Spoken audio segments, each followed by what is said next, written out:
Ngayong araw ay July 20, 2024, araw ng Saturday. Pagkagaling ko sa work kanina ay tumambay muna ako kila mama kasi may internet doon, nag-i-internet muna ako at ngayon kakauwi ko lang. Habang nanonood ako ng mga video sa cellphone ay nakakaramdam na ako ng antok kaya naman nabibitawan ko yung sipi kasi nakakatulog na pala ako. At sa tuwing nabibitawan ko yung cellphone, nagigising ako. Minsan nga tumatama pa sa mukha yung cellphone. Aray ko, adudoy, ang sakit din pala tumama sa mukha yung cellphone. Ganito lagi ang nangyayari sa akin kapag nanonood ako ng video sa CP, di ko namamalayan, tulog na pala ako. Pilit kong nilalabanan yung antok ko ngayon pero hindi ko mapaglabanan. Parang yung ex ko lang, hindi ako pinaglaban.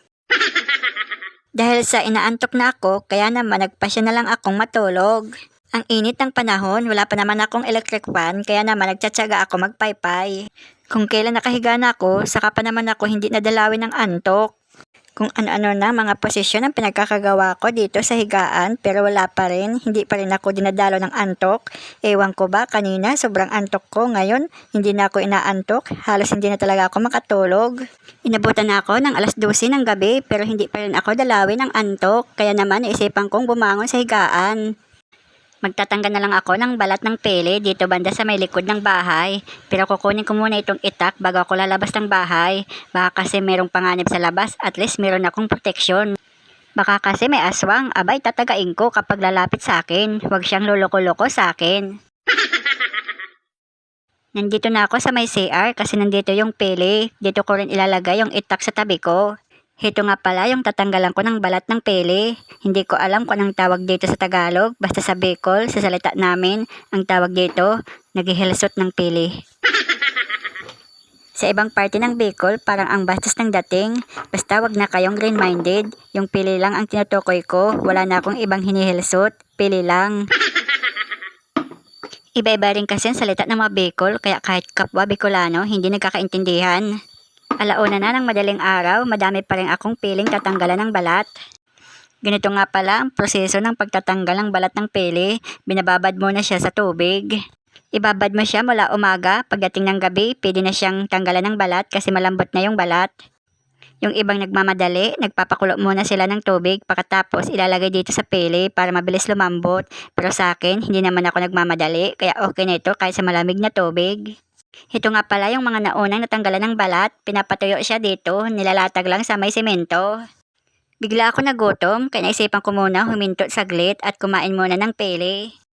Tara, kain muna tayo ng pele. Ito, gusto mo? Ang sarap kaya nito. Yummy. Pagkatapos ko kumain ng pele, maya-maya ipagpapatuloy ko yung ginagawa ko sa pagtatanggal ng balat ng pele.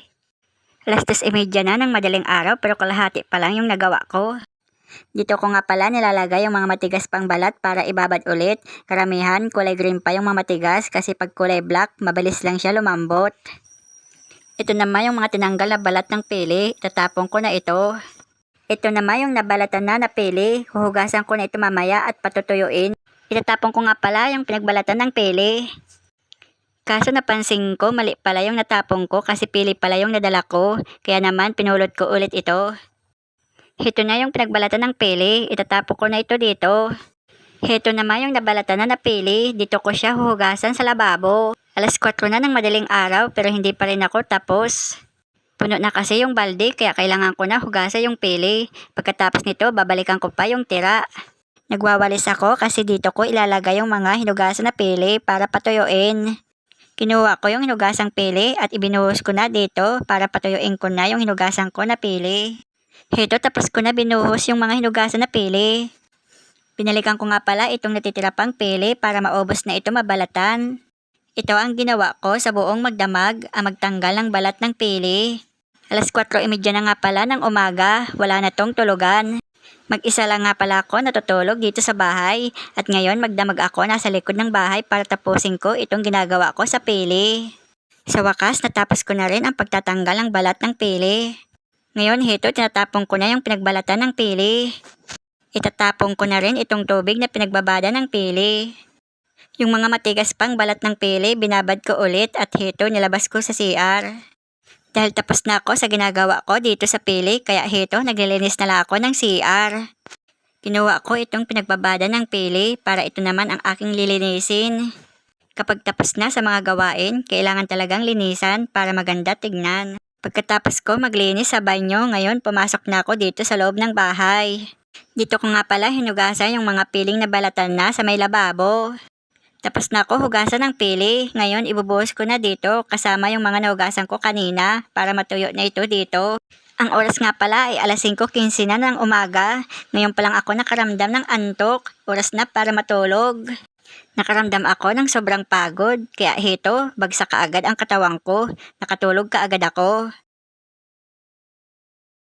Pagkalipas ng 1 oras kalahati, oras na para magising ako. Ngayong araw ay linggo, day off ko sa trabaho pero walang day off sa akin kasi ang dami ko pang gawain sa bahay. Ang sarap sana matulog pero hindi pa ako pwedeng magpahinga. Kaya kahit inaantok pa ako, pinipilit ko nang bumangon. Sa pagbangon ko, pumunta kagad ako sa likod ng bahay kung saan doon ako inumagahan sa pagtatanggal ng balat ng pili. Kagabi ang dilim, hindi makita sa paligid. Kaya ngayong maliwanag na, ipapakita ko sa inyo ang lugar na ito kung saan dito ako inabutan ng umaga sa pagtatanggal ng balat ng pili. Ito yung CR kung saan dito ako nagpwesto kagabi. Ito naman yung mga balat ng pili na tinapong ko dito kagabi. Ito yung likod ng bahay namin, walang kapitbahay dito, puro mga tanim-anan dito. Pero kahit na ganon, hindi naman ako takot lumabas dito kahit gabi, kahit mag-isa lang ako dito. Susunduin ko nga pala si tita sa barangay Kasay kasi maghihilamon iyon sa kakao ni Papa. Ibababa ko muna itong basura na dala ko galing sa barangay eskwela doon kila mama. Wala kasing pagtatapunan doon kaya dito ko dinadala yung basura. Itatabi ko lang muna itong basura dito. Mamaya ko na itapon sa pagtatapunan nito kasi kailangan ko na muna sunduin si tita doon sa barangay Kasay. At heto, inaayos ko na yung tricycle para masundo ko na si tita at ngayon paalis na ako. At ngayon, nandito na ako sa barangay Kasay para sunduin na si tita. Tinakpan ko nga pala mukha ni tita kasi ayaw niya makita sa video. Heto, nakabalik na ako sa Sitio Uban kasama si tita. Ayan si tita, nag-umpisa na siya mag-alis ng damo sa paligid ng kakao. Ito nga palang itsura nang natapos na ni tita alisan ng damo. 1 metro mula sa puno ng kakao. Ang dapat alisan ng damo sa paligid ng kakao. Alas 10 na nga pala ng umaga, hininto ko na muna ang pagtatabas ng damo kasi magsusundo pa ako kila mama sa barangay eskwela. Pero kailangan ko na muna magpahinga saglit kasi pagod na naman ako. Hindi ko na nga pala nakuna ng video nung ako'y nagtatabas ng damo. Akala ko kasi nakarecord yun, yung pala hindi. Kinaumagahan ko na pala napansin na hindi pala nakarecord. Naglinis na rin ako ng lababo kasi ang daming kalat sa lababo. Naghugas na rin ako ng mga pinggan. Maliligo na nga pala ako bago ako magsundo kila mama kasi wala pa akong ligo. At hito naman ako pagkatapos ko maligo.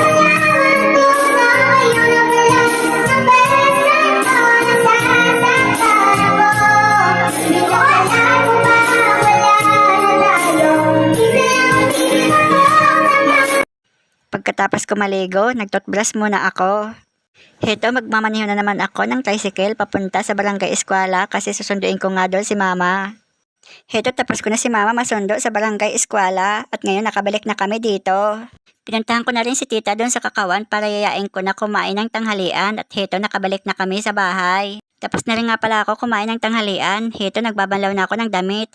Tuyo na nga pala itong nilabahan ko last week kaya inaalis ko na dito kasi dito ako magsasampay ng bago kong laba.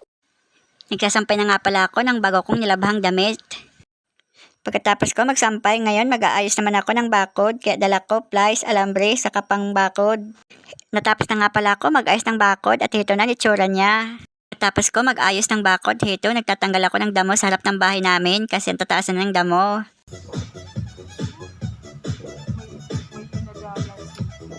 Nautusan nga pala ako ni mama kumuha ng daw ng talbos ng gabi kasi magugulay daw siya. Ganito itsura niya. Alas 6 na ng hapon pero maliwanag pa sa amin. Heto, ihatid ko na si tita sa barangay Kasay at si mama sa barangay eskwela. Nandito na nga pala ako sa barangay eskwela. Dito ako kumain ng gabihang kila mama. Habang nagpapahinga ako dito, nakakaramdam na ako ng antok. Paano ba naman kasi 1 oras na may kalahati ang tulog ko? Bigla pang bumuhos ang malakas na ulan ngayon. Alas 8 ng gabi nakabalik na ako dito sa bahay sa tinutuluyan ko dito sa Sitio Uban. Pagdating ko sa bahay, sinusubukan ko sana mag-edit at mag-voice over ng aking mga nirecord na video para sa aking vlog. Kaso bumigay na yung katawan ko. Talagang pagod na ako at hindi na kinayang antok. Ayun, bagsak. Tulog kaagad ako. Knockout. Ganito ako kabisi kapag di off ko sa work. Bukas, balik trabaho naman ako. Hanggang dito na muna ang aking vlog. Hanggang sa susunod na mga vlog. Paalam!